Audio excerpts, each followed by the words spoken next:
Good morning. This is the Red Leg A1 here on the peaceful Glen Homestead. And this morning, we're going to have a pretty sweet morning. As you look out the window, you can see some snowflakes and kind of that blue haze in the background. Sitting in my office, and on my desktop here, I have two mandarin oranges, a can of cherry pie filling, and some Hershey's chocolate syrup. And those are the ingredients in a 1 gallon batch of quick mead that I started, I don't know, a couple days ago. And I've had this sitting on my desk just waiting for the golden opportunity to take a quick shot of it. If you're not familiar with small batches and quick mead, I can point you to a good site that will give you the entire process of making this, and it's called the Survival Podcast with Jack Spirko. That's where I got my start with it, and also Michael Jordan's Facebook page, and he's got a company called a Bee Friendly Company. So those two spots you can learn how to do the quick mead. I'll probably put up a video soon about just following their directions and giving you a taste of how it actually came out for me. And actually, I'll be the one doing the tasting. So, with this snow coming in here, let me walk right out the door of my office, and we're pretty much going to be locked in, enjoying just a pleasant, peaceful day on the homestead next to the fire. The honey bunny is making some nice provisions for us for the afternoon.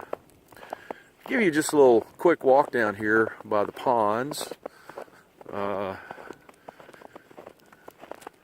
coming in really nicely, and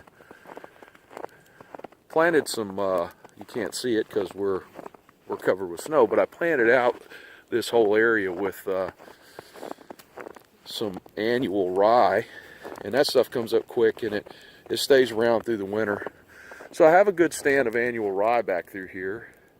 Makes it look really nice and green, so when the snow disappears, it's really gonna, I think, look pretty nice. This little pond here, this thing, I don't think you could see it, but this thing is so clear you can see right down to the bottom right now. It's cleared up right nicely. These ponds here, I think they're probably still a little on the hazy side. It's probably been 60 days since I've done any work in them. Yeah, you can't see too far in this one, and I know that one, the bigger pond, is pretty well same thing, hazy. This is a variation of a hugel bed. You can see that I've been piling wood up on it now for, I don't know, probably 6 months. And when I take out an old deadfall tree or something like that, then I go and throw it on there, and I'll shake a little bit of wood chips and sawdust material in there. The swales did really good this year. We've got fruit trees and nut trees in here. Was able to harvest some pears. We had some apples, but they were not, I didn't harvest them. I just dropped them. They were small and kind of ugly looking. So this is like the third actual spring, summer season that these trees have been in real production. And I suppose maybe next season I'll get some decent production out of them. So there's close to 100 fruit trees and nut trees and and a few berry bushes and some vines in here. I have elderberry, pawpaw, apple, peach, pear, about 3 different varieties of pear. I've got pecan, and I've got hazelnut back here. So it's a very, very young food forest kind of a situation.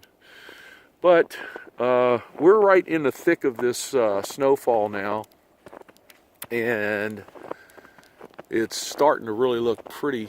I do notice that the snow is now sticking to the trees, which means that there's some moisture in that snow. Not sure if it's going to come through for you on the video here. Maybe on that pine tree if I'm able to. Yeah, there we go. Yeah, you can see it's starting to stick a little bit. Earlier, it was just so fine and so dry, it was not sticking at all. Oh, here's a good example. Sticking nicely to that, whatever that is. I'm not actually sure what that is. So, head back to the office and kind of get buckled down to doing a little bit of